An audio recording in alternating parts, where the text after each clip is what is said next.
and welcome back to another edition of Interstitial Cystitis Chronicles 2. Don't forget the 2 at the end, and don't forget to like, subscribe, and share. And check me out. Look for me on the Interstitial Cystitis Chronicles 2 Facebook like page. The page will be pinned as the first comment of this video. Okay, so getting right to it. This topic right here is making me a little edgy a little bit, but I just want to jump into it. How my second installation went. I vlogged my very first bladder installation with you all. Well, it wasn't my very first one. I take that back. I had one years ago, and then I also did try to do them at home as well. But this was my first one in a long time. But I'm talking about the second one. It went terrible, okay? It just went terrible. Let's just get into the point of things. And it's the truth. Why did it go terrible? It was some signs that I should not go through with this bladder installation with this particular tech. But me being the kind of girl that I am, I was being nice. And I said, she appears to be new. But I shouldn't have let her be that new on me. But I was just trying to be nice. It didn't do me no good. It just did not do me any good being nice. Because my bladder was not nice to me that day because the installation just was not done correctly. And it was some signs, too, that this one might be questionable. The urologist tech asked me, did the last tech have any problems? How did she go about doing the installation? So, any problems, I asked? Like what? She said, was there any problems with her inserting the catheter in my urethra? I told her, no, it was not any problem. She said, okay, good. So I'm thinking, okay, good. So I start to ask my series of questions. One question being, what size French catheter are you using today? She told me a 14. Well, she told me to go ahead, get undressed from the waist down. She's going to step out. So me being that I am the kind of girl that I am, the icy kind of girl that I am, I started looking on the tray and making sure everything looked like what it looked like before in the video, including the size of the catheter. It was not a 14, you all. It was a 16. That would have been the largest size that I've ever had inserted. Okay?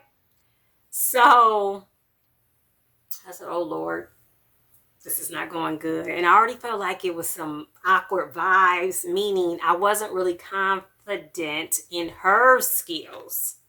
So she comes back into the room. She's like, okay, you ready?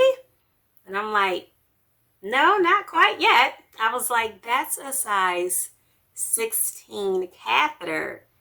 She said, is it? I said, yes, it is. Do you have anything available that's smaller, please? So she looked. She was like, oh, yeah, it is a 16. So she said, okay, yeah, right here, I have a 14. So she let me see it. And I'm like, okay. Well, then she started to sing a song I've never heard of before. And her voice was not very enchanting. And to tell you the truth, I really didn't want to be sung to at that time on the table, preparing to have this done. I really didn't. Then she started humming. I said, oh Lord, I just want to get through this. I'm not going to say anything because at that point, I'm in your hands, so I ain't got nothing to say. So she said, okay, I'm going to go ahead and get started. Now, the last tech, from the video, she did talk to me. She did it step by step. She was excellent. I don't really recall her. I really don't recall this tech, the second one. I can't even think of the word I'm using for right now, but I don't recall her releasing my urine. Like you have to calf the person for their urine for for them to void out before you do the installation. Honestly, I don't recall that happening. And I don't even recall seeing a specimen cup. Like before, the tech had a specimen cup. She calved me, urine released into the cup. I don't recall that happening. So I'm like, oh my gosh, Lord, what is going on? So I got through it. And to tell you the truth, when she did the installation with the lidocaine, the heparin, the sodium bicarbonate, I'm not even sure my bladder even felt it. Follow your first mind. If you ever have any reservations about anything, because I had a big cloud over me that was a reservation. Something kept telling me, it was a gut feeling like this is not going to work out with this tech. She seemed nervous too. And I knew she was new from a visit I had before, where she just like took my vitals and asked me a series of questions. She triaged me. And she told me she was new. Like, she wanted to get into a new specialty.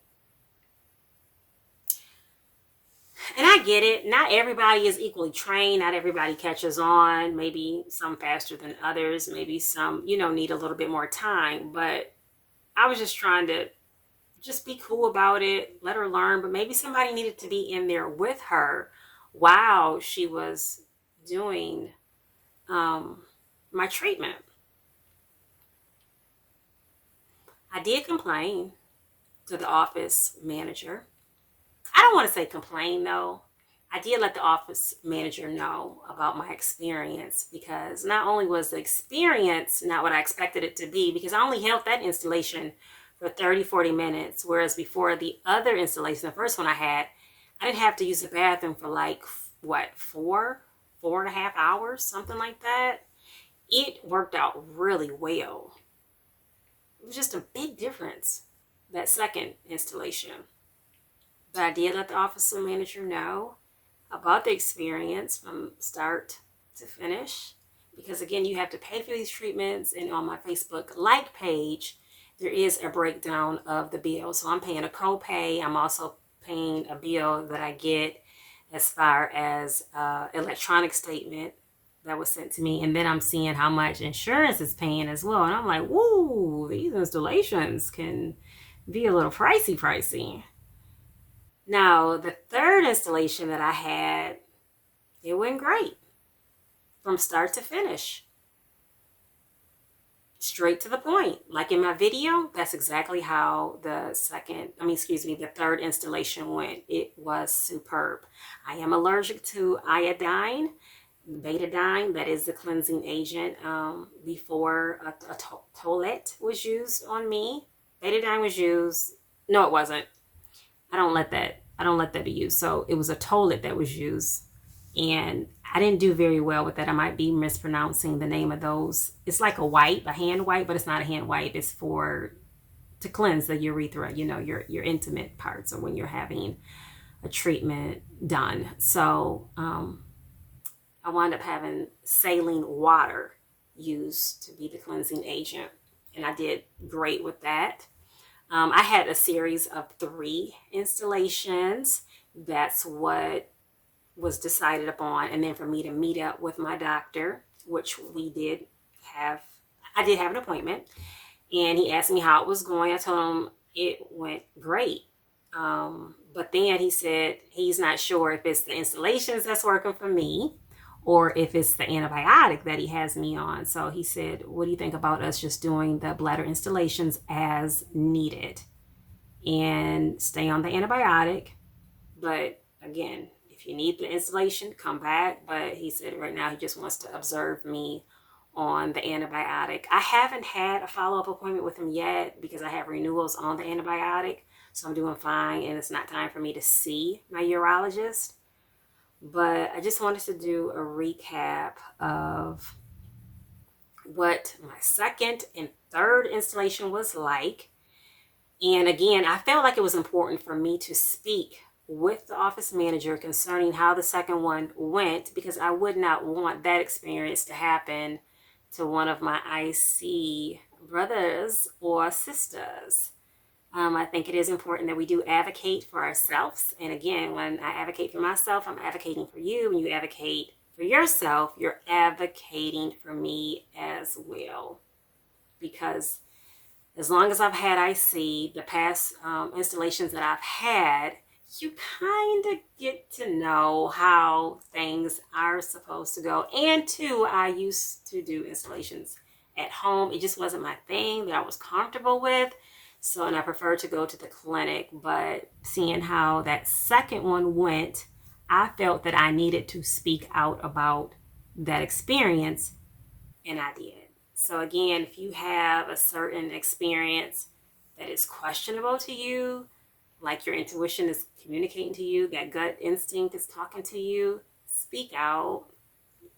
Let the office manager know what did happen, charge nurse, the director, whoever you need to speak to, because there is a chain of command when certain things do happen that you are uncomfortable with. It's important to voice that. And honestly, if I could do it all over again with that second installation, would I have declined it? No, I wouldn't have. Because thank God it wasn't a life-threatening situation. But sometimes things happen. And again, I'm not going to blame her. Because for all I know, I don't know. I'm not trying to think too far ahead, but sometimes your work environment can be a little questionable at times and people may not want to help you. Now, you do have people's lives in your hand, and I feel like you should be well trained on what it is, whatever it is that you do. Whatever job that you do have, I feel that people should be confident enough to be able to do their job in a calm, cool, collective environment. But I know too on the job, not everybody is not always helpful. So that's just a reminder to just be kind to each other. And if somebody needs some help, help them out. And I'm not saying because you work in the health field, this is just an everyday life, something that we can take with us, because the young lady did seem to be nervous, and who knows, maybe her colleagues did not train her properly. I don't know. But again, I have these stories so that I can share them with you and that we can grow together and help one another out as a IC community. So on that note,